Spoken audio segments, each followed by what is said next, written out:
Buenos días, mi nombre es Marian Berenice Flores Sosa y hoy voy a presentar el tema de la primera semana de la gestación. El ciclo ovárico dura entre 21 y 40 días dependiendo de la mujer. Se considera como el comienzo de este ciclo el primer sangrado menstrual y termina antes del siguiente sangrado. La menstruación se refiere al periodo de sangrado que se da dentro de este ciclo ovárico. Se trata del desprendimiento de la capa interna del útero, o sea, el endometrio. Dura entre 3 a 7 días, también dependiendo de la mujer, y se suspende en el momento que un óvulo es fecundado, o sea que se da el embarazo o el inicio del proceso de la gestación. Esta marca el inicio de la vida fértil de una mujer, iniciando en el primer sangrado menstrual, que se conoce como menarquia, y terminando en la menopausia. El ciclo ovárico se compone de 3 fases. La primera fase es la fase folicular. Al inicio de este ciclo se produce la hormona folículo estimulante o la FSH, que es la principal responsable de hacer que los folículos que contienen a los ovocitos maduren. Esta hormona estimula entre 15 a 20 folículos primarios para que comiencen a desarrollarse, que a su vez, al mismo tiempo que se desarrollan, estarán produciendo estrógeno. En algún punto, estos folículos pausan su desarrollo dejando solamente un folículo que se va a conocer como el folículo dominante, que va a crecer a una velocidad rápida.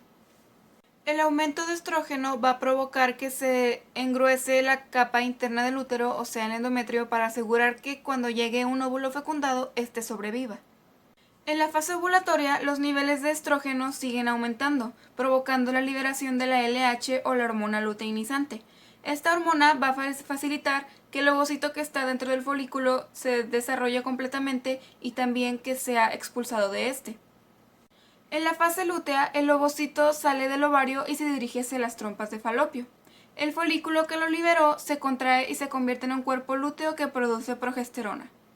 Si el óvulo no es fecundado, el cuerpo lúteo se degenera, dejando de producir las hormonas estrógeno y progesterona, que ya vimos son las principales responsables de mantener el endometrio. Es así que provoca que éste se rompa y sea expulsado, provocando la menstruación. Cuando el folículo dominante madura, recibe el nombre de folículo de Graf, mientras que los demás que no terminaron de desarrollarse se degeneran y se vuelven atrésicos. Mientras tanto, en la superficie del ovario se genera el estigma gracias a la hormona luteinizante, que provoca que un segmento de la pared del ovario que está en contacto con el folículo se adelgace para que a través de este atraviese el óvulo que va a ser liberado.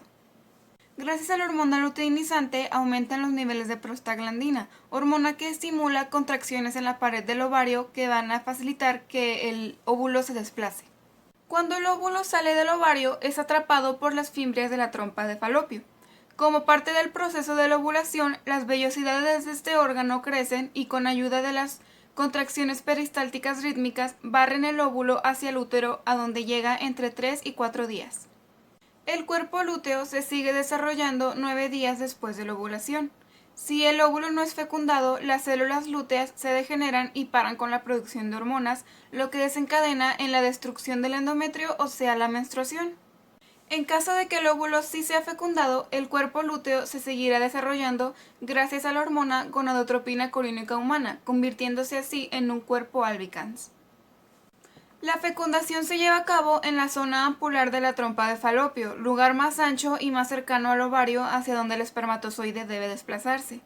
Únicamente el 1% de los espermatozoides que son depositados en el canal vaginal logran atravesar el cuello uterino, y una vez dentro, su desplazamiento se debe en mayor parte a las contracciones del útero y de las trompas de falopio.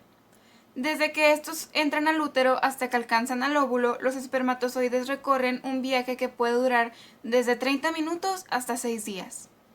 Para que el espermatozoide sea apto para poder fecundar al óvulo, este debe pasar por 2 procesos muy importantes. El primero es la capacitación y el segundo es la reacción acrosómica. La capacitación dura aproximadamente 7 horas y se da dentro de la trompa de falopio. En esta, los espermatozoides pierden una capa de glucoproteínas y proteínas plasmáticas seminales provenientes del acrosoma. Después de la capacitación, los espermatozoides experimentan la reacción acrosómica, que se da una vez que el espermatozoide cruzó la corona radiada. En esta se liberan enzimas que son necesarias para poder atravesar la zona pelúcida. La fecundación está dividida en 3 fases. La primera es la penetración de la corona radiada, la cual solo los espermatozoides que han sido capacitados pueden atravesar. La segunda fase es la penetración de la zona pelúcida.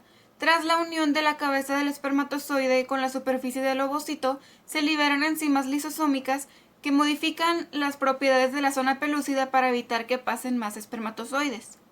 La tercera y última fase es la fusión de los núcleos de los gametos. La cabeza del espermatozoide entra en el citoplasma del ovocito, sin embargo, su membrana plasmática y su cola se quedan en la superficie.